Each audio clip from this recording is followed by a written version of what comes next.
Okay, so we're starting a new lesson today. This is lesson 11.3, and this will be the second of our in our list of conic sections, and this is going to be the ellipse. And another word for ellipse is really an oval. It's a type of circle, but unlike circles, that is, circles will be the same distance all the way around from the center. An ellipse is not that way. It's, well, as we said earlier, it's going to be an oval shape. And today we're going to talk about how to graph them, which is really a pretty easy process, and then how to come up with the equations for ellipses given certain information. So let's talk first of all in general what the equation of an ellipse looks like. There's really two different versions of ellipses that we're going to be talking about. We have what is known as, what's pictured here as what I would call the wide ellipse. It's wider than it is tall. There's more area, in other words, horizontally underneath or inside the ellipse than there is vertically.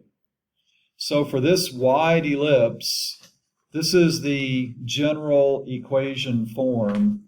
So some things to notice about the standard form ellipse equation. First of all, it always equals 1.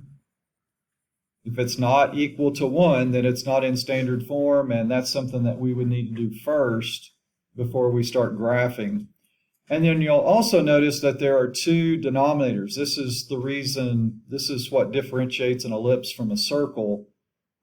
As we said earlier, a circle would be the same distance all the way around. We wouldn't have these denominators. But since it's not the same distance all the way around from the center, then we've got these two denominators called a squared and b squared. A squared will always be the larger of the two. B squared will be always smaller than a squared. So I'm kind of giving you an overview in just a minute when we actually start graphing. I think it'll make this all come together a little bit better for you. But I just want you to get a picture of, first of all, what the standard form equation looks like. The wide ellipse will have a bigger denominator underneath x squared. And if you think about it, that makes sense because the x-axis length in the oval should be bigger. If it's wide, that means this distance should be bigger than the vertical distance. So the x-axis distance is bigger than the y. Well, let's contrast that with the tall ellipse, and you notice that the equations are very similar, but do you notice how the denominators have switched?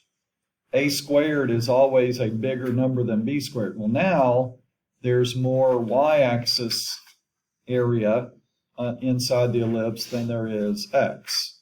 So an easy way to remember it is we call this a major axis. The major axis will always be the variable, either x or y, that has the bigger denominator. Okay, major axis meaning the longer axis inside the ellipse. All right, so we're going to talk about these other terms as we make our way through. What are vertices? What are covertices? We've already been talking about a focus when we've dealt with parabolas. Remember, a focus is a point that is inside the mouth of a parabola. So for parabolas, they just have one focus, that's singular. But for ellipses, they have two, and we don't say focuses. That's not proper English. We say, well, it's really two ways of saying it. They're both correct. Just depends on how you prefer. Foci is popular, or some people put a hard C and say foci, like F-O-K-I. Doesn't really matter to me how you say it. I've just always been taught that if there's a vowel that follows letter C, then it should be soft C, like face. Then I'm going to say foci, but it's not going to be wrong if you say foci. It's kind of either way. All right, so with all that said, let me show you how to graph these ellipse equations that are in standard form, and then we'll find out how to find vertices and foci. Okay, so to graph these, pretty simple. Look at the denominator underneath x squared and find its square root. What's the square root of 25? Square root of 25 is 5.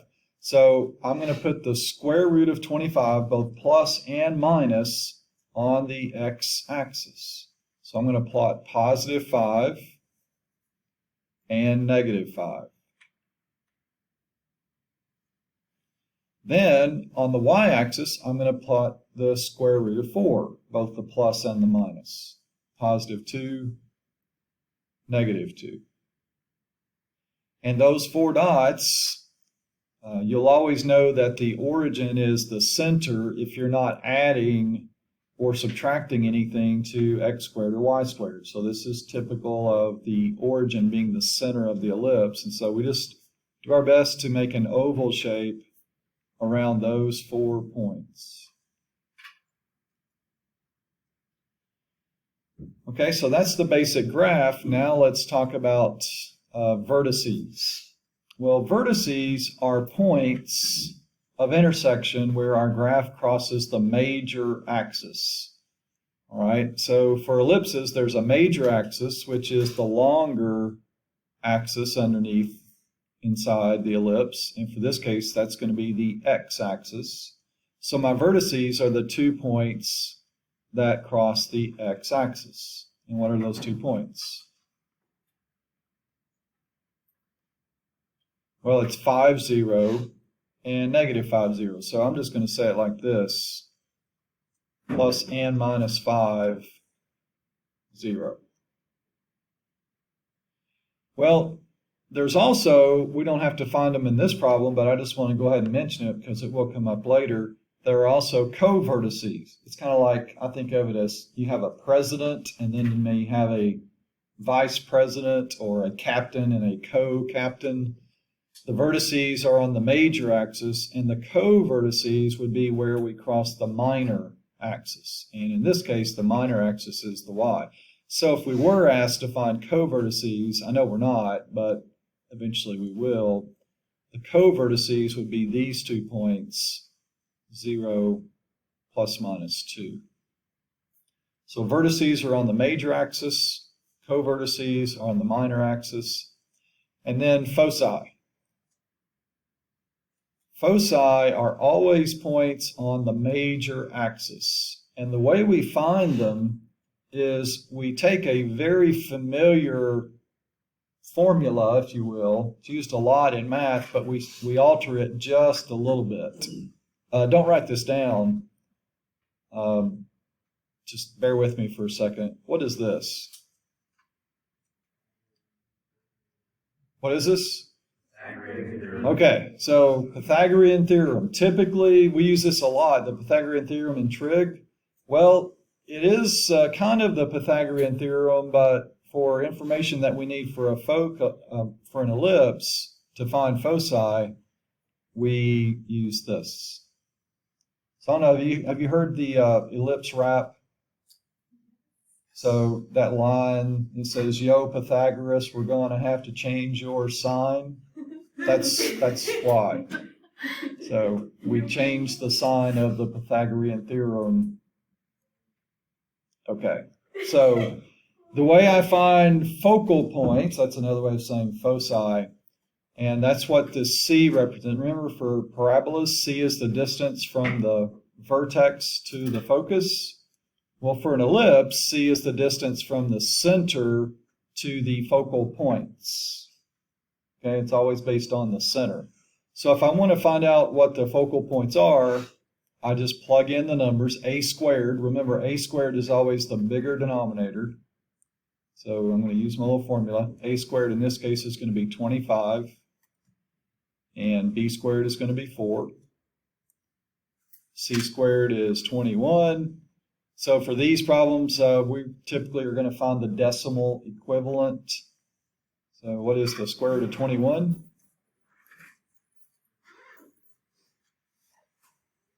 So you probably want a calculator for these. Square root of 21 is about 4.5, 4.6. So remember, you're going to plot these, so make the focal points a part of your graph. So I'm going to estimate where I think about 4.6 is, both positive and negative. So those red dots right there are going to represent the foci. And in ordered pair form, I'm going to say it like this: plus minus 4.6, 0. And that is it. We're done with that problem. So any questions about, there's a lot of stuff to take in there, how to graph it, what are vertices, what are co-vertices, what's the major axis, what's the minor axis. Those are things that you should be familiarizing yourself with. What is the formula that we use for ellipses to find information like focal points? And it's always this. So an easy way to remember it, because eventually we're going to throw in another conic section that has a different equation. It's going to have minus here in the equation. Ellipses always have plus. That's how you'll recognize an ellipse equation. It always has plus here. And so the equation form that we use for hyperbolas will be the actual Pythagorean theorem. So these signs are going to switch. So it's going to get a little more interesting when we add hyperbolas to the mix. You really have to work on keeping them straight, because the way we deal with them is really opposite of each other. Okay, so number 21, right off the bat, I noticed that this isn't in standard form, because standard form has to equal 1. Okay, so the first thing I need to do here before I graph it is I need to make this equal 1. So I'm just going to divide everything by 16. And when I reduce this fraction, I get x squared over 4 plus y squared over 16. Now it's in standard form. Now it's ready to graph. So this is going to represent the tall ellipse. Notice how the bigger denominator is underneath y. That means y is going to be the major axis. And if y is major, then it's taller than it is wide. All right, so to get the graph, I put plus minus 2, square root of 4, on the x-axis. Just do the square root of the denominator and plot on whatever the variable is above it.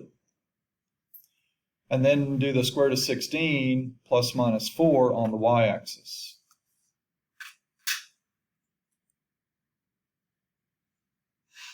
And those points are going to be connected with a smooth, best you can, oval.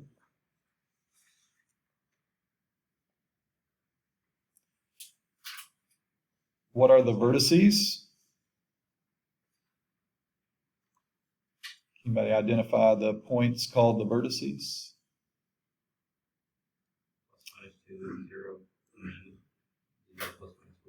Okay, your second answer was right. He said 0 plus minus 4. Vertices will always be where we cross the major axis. And in this case, just think of it this way. Y inside the oval is bigger than x. Y is the major axis. So the vertices are going to be those points 0 plus minus 4. So what would be the points plus minus 2, 0? What would they be called? They're co-vertices. They're on the minor axis. Okay, we don't have to list those, but just, again, it'll come up later. All right, so let's find our focal points. So to find foci, you always use this formula. C squared is a squared minus b squared. And just remember, when you're looking at the equation in standard form, a squared is always the bigger denominator for ellipses. A squared is going to be 16. B squared is 4. C squared is 12, but we need to do the square root of that. So the square root of 12 rounded to the nearest tenth. What is that? 3.5, about 3.5. Remember, when you plot focal points, and you always need to plot them as part of your graph, they always go on the major axis, always. So we're going to plot 0, 3.5, and 0, negative 3.5. And I like for you to put these focal points in ordered pairs. Just, it helps me to know that you know where they should be placed on the proper axis. And that's it. We're done with that problem. Pretty easy. Any questions? You see the difference between the tall and the wide ellipse? It's all about the bigger denominator, really. Okay, what needs to happen here?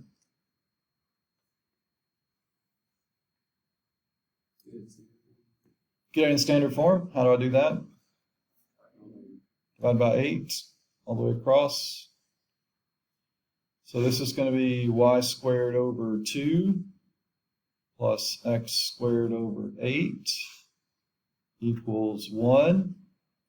And they don't come out to be nice, neat numbers, but we do it the same way. We do the square root of 2, and you can round all these to the nearest tenth. What's the square root of 2? So we're going to do the square root of 2 on the y-axis, plus and minus. It's about 1.5, a little less.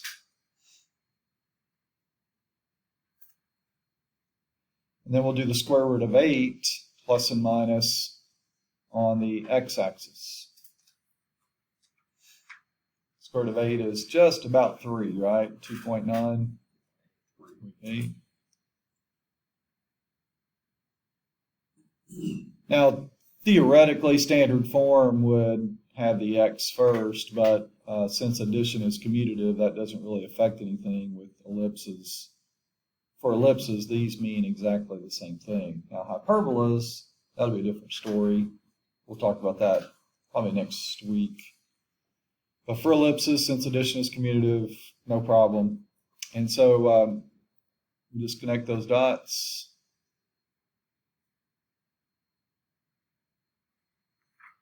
And how do we find the focal points?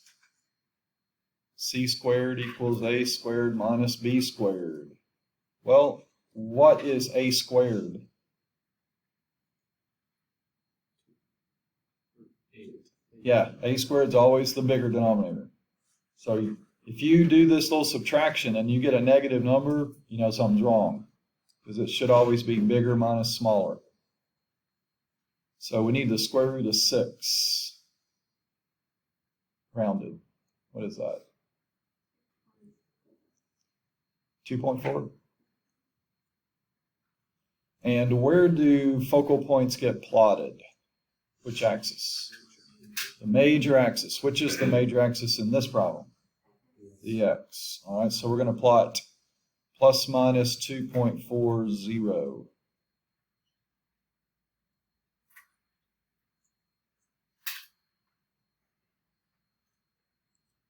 And we didn't list the vertices. So what are the vertices? Plus minus 2.80.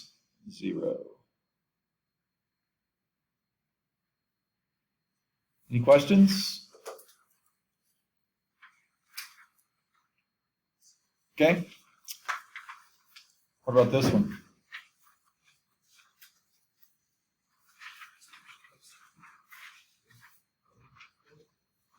Do what?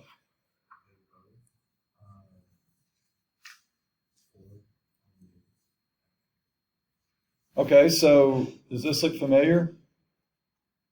This goes back to our past a little bit. This is a standard form equation for what? A circle.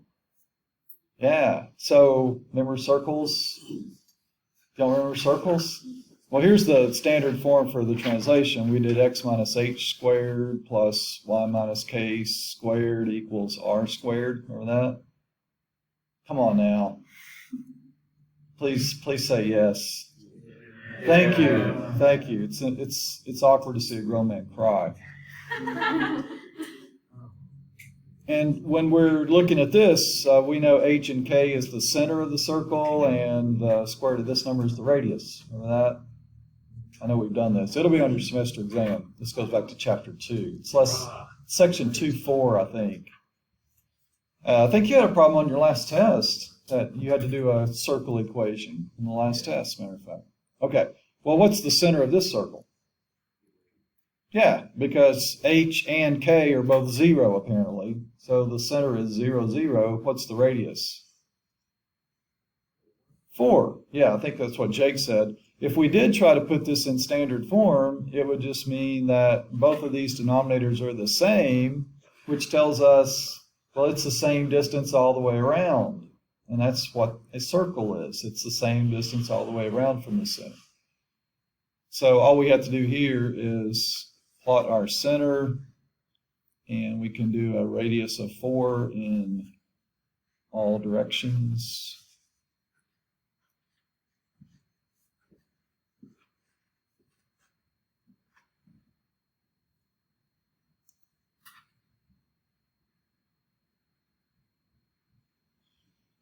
So for a circle, obviously, there is no major or minor axis because they're both the same. So we don't have to worry about focal points. Focal points would only apply on the major axis, which we don't have.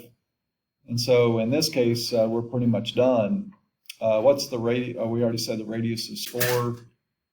And we don't really have vertices because vertices would just apply to the major axis. And again, there is no difference between the two axes. So I guess this is just a good illustration of the similarity between an ellipse and a circle and what their equation forms look like. Okay, so now we start getting a little more interesting. We're supposed to now come up with the equation. Before we were given the equation, we had to sketch the graph. Well, now all we're given is information about the ellipse. We have to come up with the equation and then sketch the graph. All right, so let's just see if we can come up with the graph first. We have the center at the origin. We're told that we have a focal point at 3, 0. So that right there tells us that which axis is going to be major. If the focal point and the vertex are both on the x-axis, then we know this is a wide ellipse, right? So if the center of the ellipse is the origin and one vertex is at 5, 0, the other one has to be at -5, 0. And if one focus is at 3, 0, the other one has to be at -3, 0. Okay, so far so good. Well, we're almost ready to draw the ellipse, but the problem is I know where I'm going to be crossing the major axis. I just don't know for sure where I'm crossing the minor. Well, that's where, again, this formula comes in handy.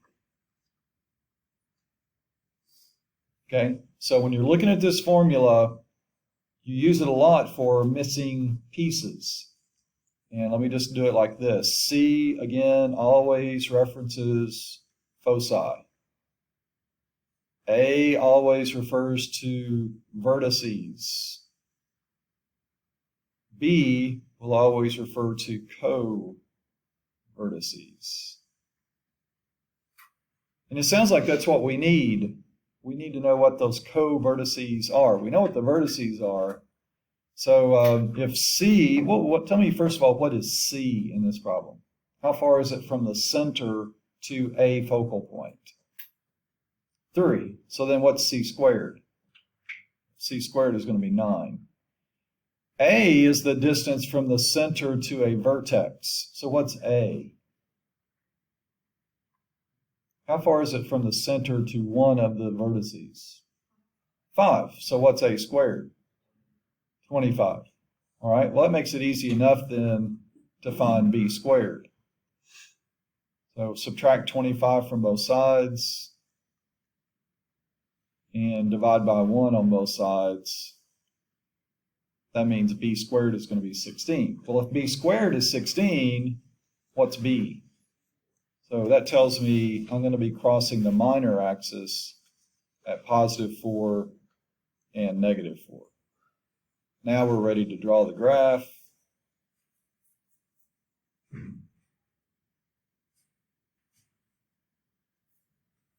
And let's come up with the equation. So anybody want to give us the equation for this? Yeah?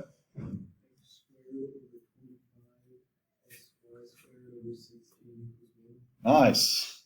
Mr. Zach Lee, good job. Okay, make sure I got everything. We did the equation and we graphed it. Piece of cake. Any questions?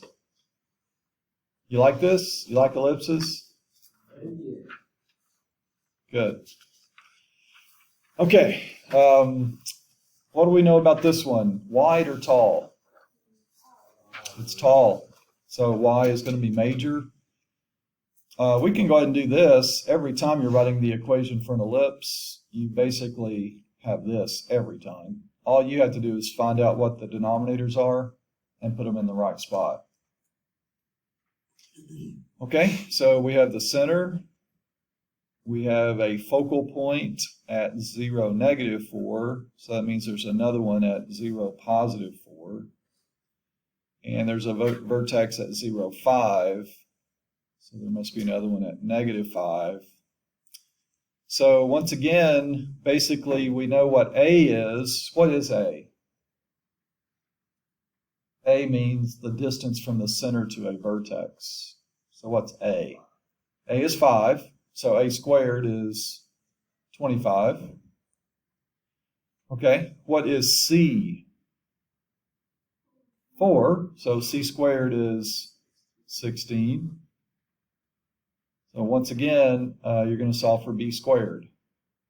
And what's B squared? B squared is 9. So we can write the equation, then we'll sketch the graph. So the big question is, where am I putting A squared? Is it going to go under X squared or Y squared? Why did you say Y? Yeah, Y is major.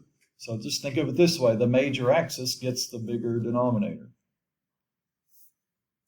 The minor axis, which in this case will be X, gets the smaller denominator.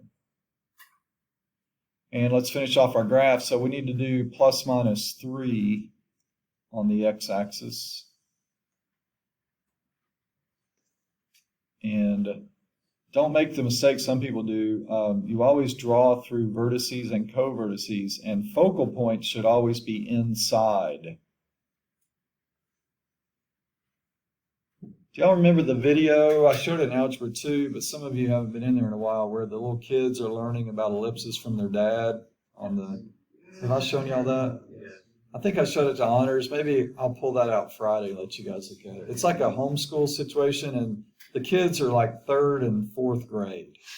And they're answering all these questions about conic sections, and it's pretty good. I'll pull that out. We'll look at that. It's just like 5 minutes or so. Okay. Ooh. Interesting. We out of time?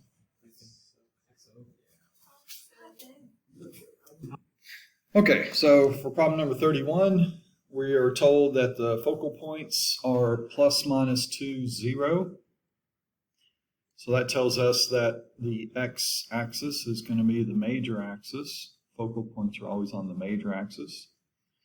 And then we're told new information that we haven't seen yet. The length of the major axis is 6. Okay, so the length of the major axis will be the distance between the two vertices. All right, so telling us that, first of all, we can see that the center of this ellipse has to be at the origin. If the two focal points are at 2 and -2, the center will be right in between those. So for a length of the major axis being 6, that means that one vertex has to be 3, 0, and the other one has to be -3, 0. So my vertices are plus minus 3, 0. Remember, A represents the distance from the center to a vertex, so A is going to be 3. C is the distance from the center to a focal point. C is going to be 2. And let's find out what B squared is, and then we can find out B. So remember, it all goes back to this little formula. C squared equals A squared minus B squared. So C squared is 4. A squared is 9 minus B squared. -5 is negative B squared. So positive 5 is positive B squared. And now we do the square root of 5 plus minus to know exactly where to plot. And that should be about 2.2 if I remember right. I don't have a calculator, but you could do the square root of 5 in your calculator, and it's just a little bit above 2. We'll estimate it.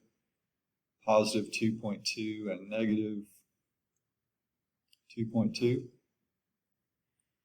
All right, and so this is my graph.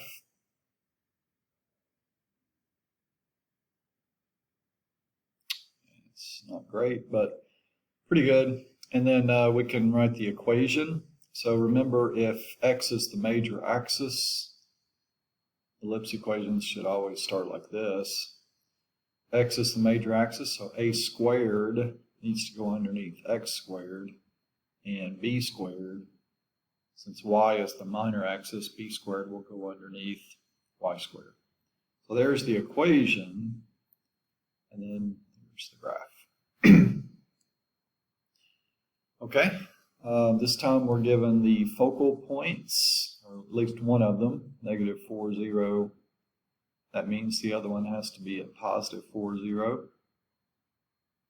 And the vertices are at plus minus 5, 0. Okay, so C is 4. That's the distance from the center to a focus. A is 5. That's the distance from the center to a vertex. Let's find out what B squared is. C squared equals A squared minus B squared. So B squared is 9. That means B has to be 3. So it's 3 units from the center to a co-vertex. And that's going to be on the y-axis in this problem. And we connect our dots. Make an oval shape. And write the equation. So again, you can always start ellipses like this. And your job is to make sure you put the denominators in the right place. X is major, so it gets a squared. Remember, it's not just a, it's a squared, so that'll be 25. And then y will get b squared. It'll always be the smaller denominator. So there's number 33. Okay, this one, we're told the focal points are at 0, plus, minus 3. Let's just go ahead and plot those. And then we're told the x-intercepts are plus, minus 2. Well, x-intercepts in this case have to represent co-vertices, because focal points are always on the major axis. The major axis is y in this case, so our vertices have to be on the y-axis, not the x-axis. Okay, so this time we know that C is 3. It's 3 units from the center to one of our focal points. And we know that B has to be 2. It's 2 units from the center to a co-vertex. So this time we don't know A. We're going to use our formula to find out what A is, A squared, and then we can find A. So C squared is 9. We're looking for A squared. B squared is going to be 4. So it looks like A squared is 13. And we'll get the exact decimal of the square root of 13. That's 3.6 approximately. So it's 3.6 units from the center to a vertex. So our vertices are going to be the points. They have to be on the y-axis, 0 plus minus 3.6. Just a little bit above our focal points, above and below. And so we'll draw through those.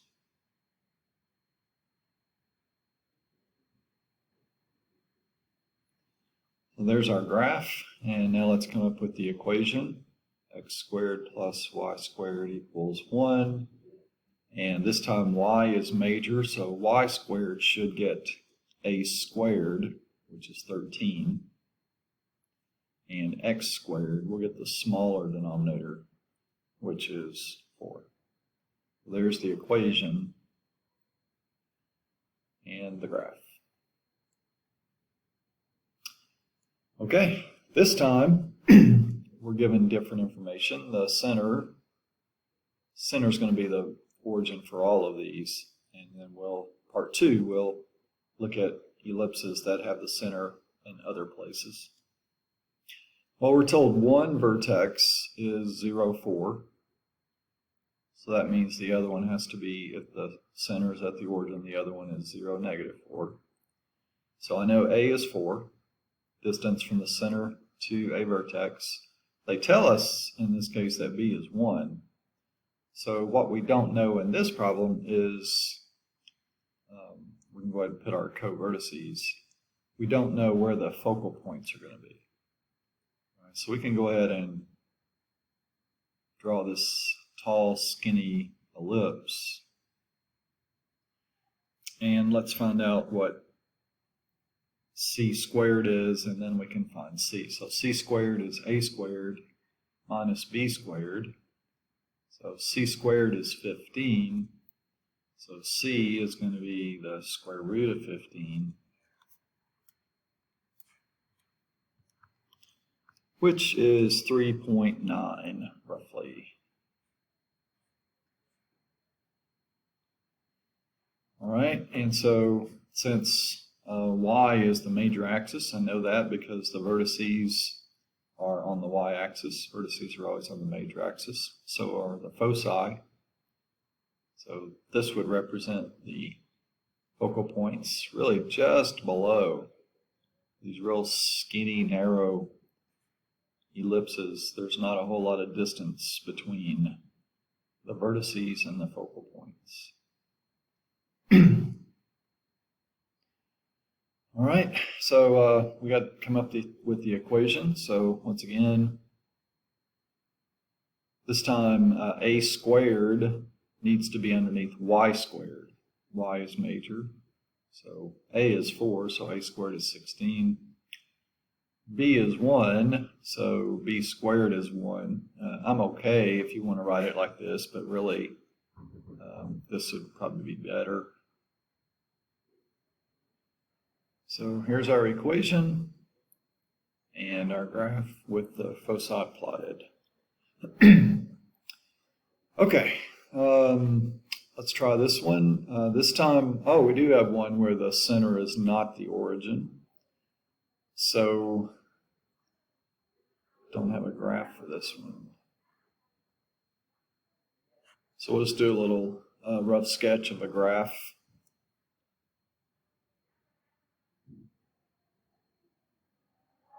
Actually, I just double-checked in your book, and these are already graphed. So all I've done is given you the information from the graph, and we just have to write the equation.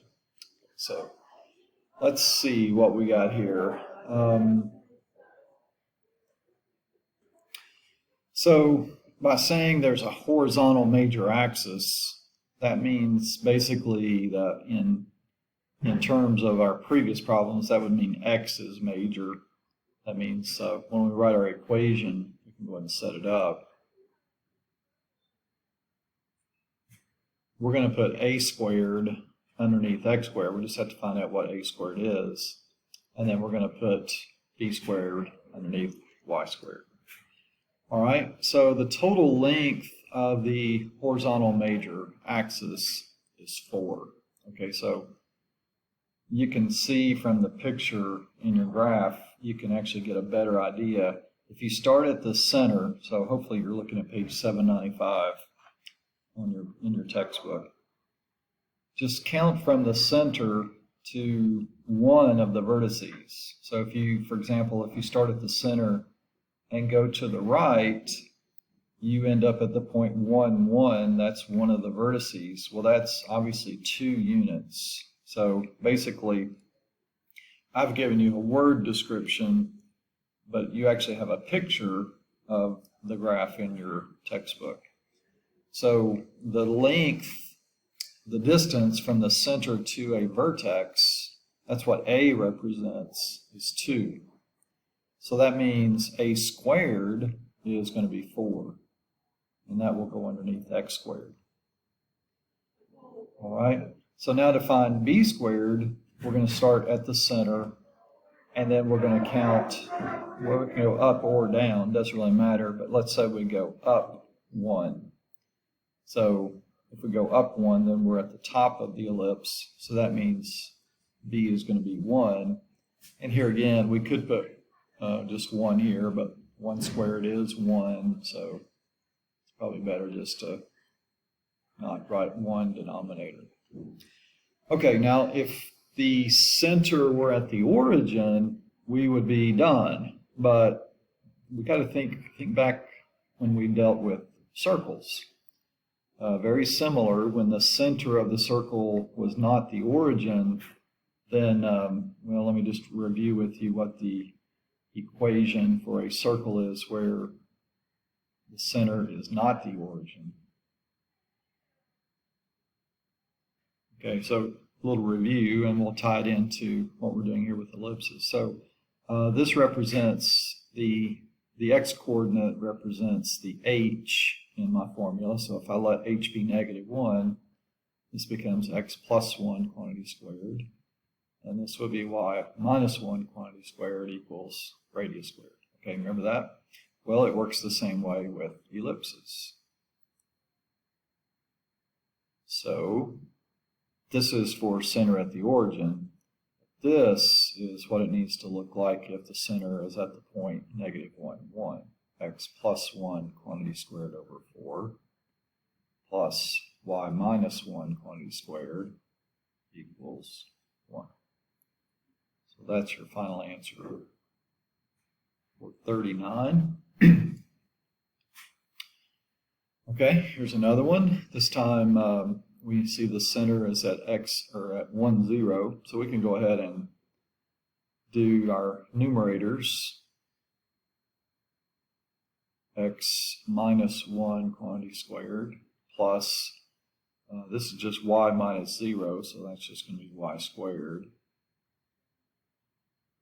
And now we got to find out what a squared and b squared are, and put those in the proper place. So once again, you're looking at the graph.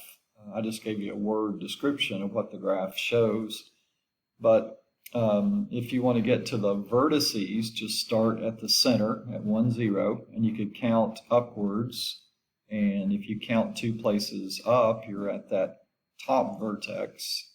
So A is 2, it's 2 units from the center to a vertex, and B is 1, it's 1 unit from the center to a co-vertex. And now we just have to show that y is major.